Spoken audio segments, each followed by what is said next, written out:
drivers, Just ma'am. out. There's not exempt Out. delivery drivers. Out. Just a second. We're done.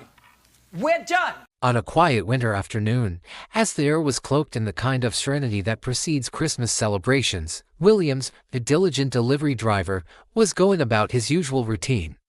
He moved from house to house, carrying packages eagerly awaited by customers. There was nothing unusual about the day, or so he thought. He arrived at a new address printed on the label, a premium smartphone worth over $1,000, ordered through Amazon. From the outside, the house seemed ordinary. A 6-foot metal gate separating the sidewalk from the path that led to the apartment.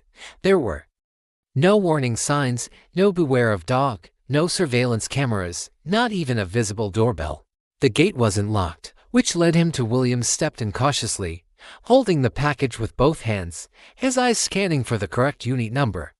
The address indicated 2 residences on the property, one upstairs, one downstairs. Based on his experience, he assumed the ground floor was the right destination, especially since the path to the upper floor wasn't clearly marked. Before he could decide where to leave the package, he heard a faint sound, a quick movement across wood. He turned slowly, and there it was, a massive pit bull emerging silently from behind the house. Its eyes locked on him with sharp, intense focus. Williams froze in place. He'd encountered dogs before during deliveries, but this was different. Something about the dog's silent, measured approach sent a chill down his spine. There was no barking, no growling, just the slow, deliberate closing of distance, in a reflexive move. Williams raised the package like a shield, then threw it toward the dog in hopes of distracting it. He turned to flee, but a large parked truck blocked his path. Before he could change direction, he felt a sudden, searing pain tear through his leg. One scream tore through the quiet street.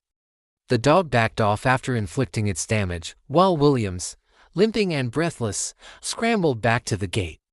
His hands trembling, he slammed the metal gate shut behind him without looking back. He didn't check his wound. All he could think about was surviving. Blood seeped down his leg as he staggered to his truck, panting.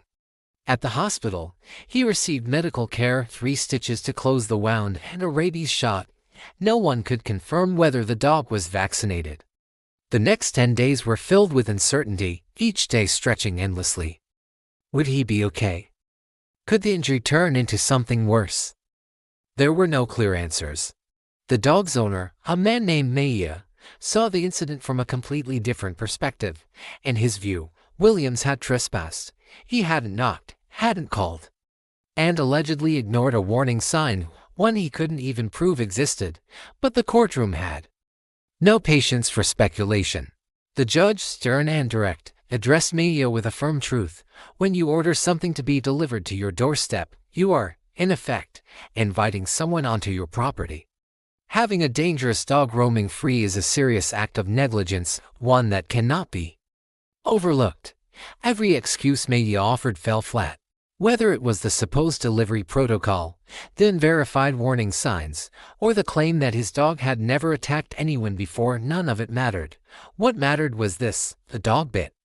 The vaccinations were unconfirmed, and the danger was real. Weeks passed after the incident, but Williams hadn't truly recovered. The wound on his leg had begun to heal, but something deeper inside him continued to ache. It wasn't just a dog bite.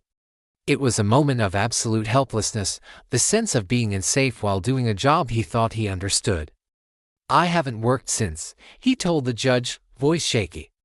I can't relax when I hear a dog bark, even if it's far away. He wasn't angry. He didn't seek revenge. He was simply broken. His view of the world had changed. Every closed gate now felt like a potential threat. Every rustling leaf sounded like a warning. Instead of returning to routine, he withdrew.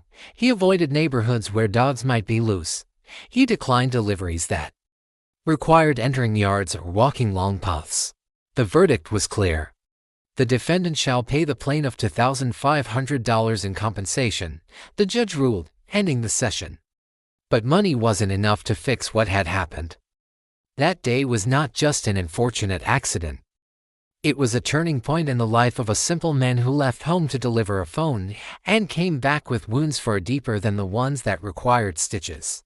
Wounds that would take far longer to heal if ever.